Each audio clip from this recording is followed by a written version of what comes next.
Everyone, Namaste. Welcome to CTET Learning Journey. I hope you all are doing great.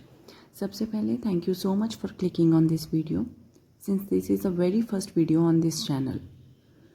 I want to take a minute to introduce myself and tell you why I started this journey. Teaching and learning have always been my passion.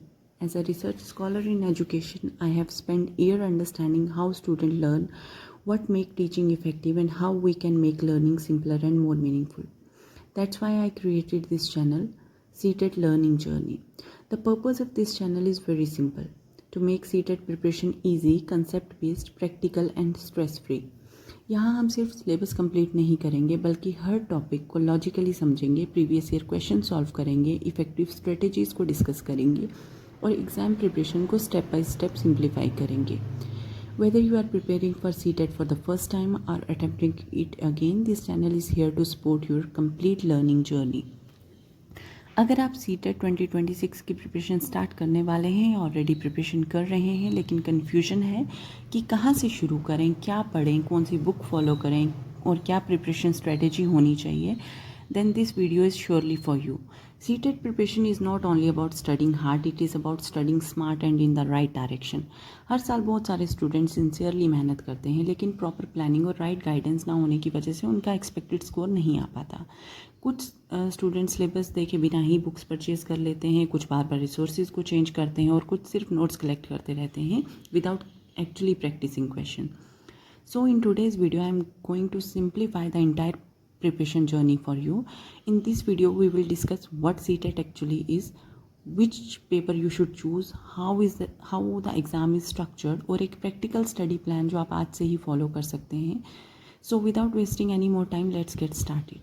सबसे पहले एक basic question, what exactly is CTET? CTET stand for Central Teacher Eligibility Test and it is conducted by CBSE. इस examination का objective ये check करना होता है कि कैंडिडेट के पास टीचिंग प्रोफेशन के लिए रिक्वायर्ड नॉलेज और पैडागोजिकल अंडरस्टैंडिंग है या नहीं है. Many student believe that once they qualify CTET they automatically get a government teaching job, but that's not how it works. CTET is an eligibility examination, not a recruitment examination. मतलब CTET qualify करने के बाद आप उन institution के recruitment process में participate कर सकते हैं जहां CTET क्वालिफिकेशन मैंडेटरी होता है. सो CTET opens the door, it does not completes the journey. इसीलिए इस एग्ज़ाम को सीरियसली प्रिपेयर करना बहुत ज़रूरी है. Now the next important question is which paper should you choose. If your goal is to teach class 1 to 5 then you should appear for paper 1. और अगर आप क्लास 6 to क्लास 8 के student को teach करना चाहते हैं then paper 2 is the correct choice. Some students are eligible for both paper. अगर आप एलिजिबिलिटी क्राइटेरिया फुलफिल करते हैं तो दोनों पेपर भी अटैम्प्ट कर सकते हैं. Let's now understand the examination pattern. Each paper consist of 150 multiple choice question carrying 1 marks each. Total exam duration is 150 minutes, which means you have approximately 1 minute for every question. सबसे अच्छी बात यह है कि CTET में अभी तक negative marking नहीं है, लेकिन इसका मतलब ये नहीं है कि बिना सोचे समझे आंसर मार्क्स कर दीजिए. Instead use logical elimination and attempt every question confidently. Exam के टाइम एक्यूरेसी और स्पीड दोनों इक्वली इंपॉर्टेंट होते हैं. अगर किसी क्वेश्चन में ज़्यादा टाइम लग रहा है उसे टेम्परेरीली स्किप करके आगे बढ़ना बेटर स्ट्रेटेजी होती है.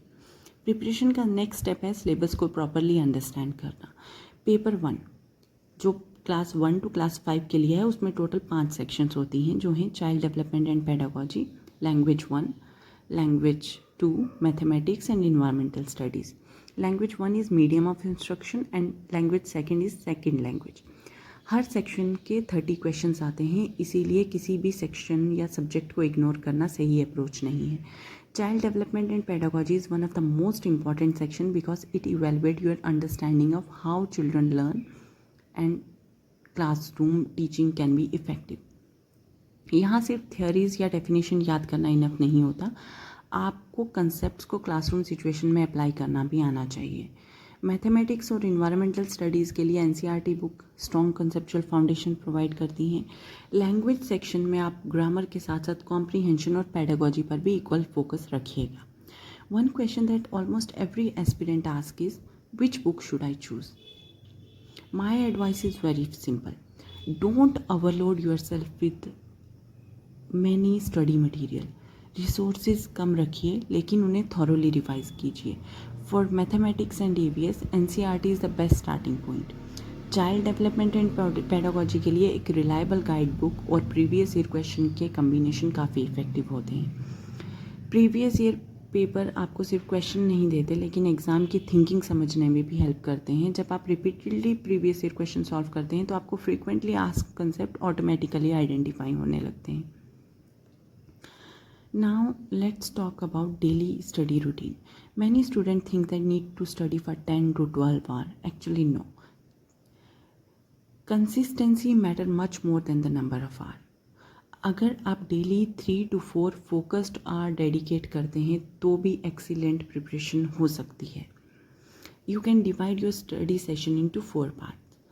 Like first one is learn a new concept. Practice MCQs.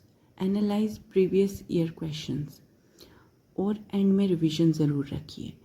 Daily revision आपको लॉन्ग टर्म मेमोरी को स्ट्रॉन्ग बनाता है और एग्ज़ाम के टाइम कॉन्फिडेंस को भी इंक्रीज करता है। But keep on following these 4 step every single day. So what next is, आज हमने समझा सीटेट क्या है, कौन सा पेपर चूज़ करना चाहिए, एग्ज़ाम पैटर्न क्या है, सिलेबस क्या होना चाहिए, बेस्ट रिसोर्सेज क्या हैं और एक प्रैक्टिकल स्टडी स्ट्रेटेजी क्या है जिसमें हमने पढ़ा कि 90 मिनट्स आप बिल्ड करो किसी न्यू कंसेप्चुअल फाउंडेशन के लिए। Then dedicate your 45 minutes for MCQs, 30 minutes for previous year paper analysis, 30 minutes for daily morning revision of old notes and 15 minutes for quick bedtime recap sessions. Remember one thing, success in CTET is not about studying everything, it is about studying the right thing with consistency and the right strategy. अगर आप discipline preparation करते हैं और regular practice के साथ revision continue रखते हैं तो CTET क्वालिफाई करना डेफिनेटली पॉसिबल है। If you found this video helpful please like share and subscribe to CTET learning journey और कमेंट सेक्शन में ज़रूर बताइए, are you preparing for CTET for the first time or is this your repeat attempt? In the next video, we will begin our complete child development and pedagogy series from the basics with concept explanations, examples and previous year questions. Till then, keep learning, stay motivated and I'll see you in the next class. Thank you for watching.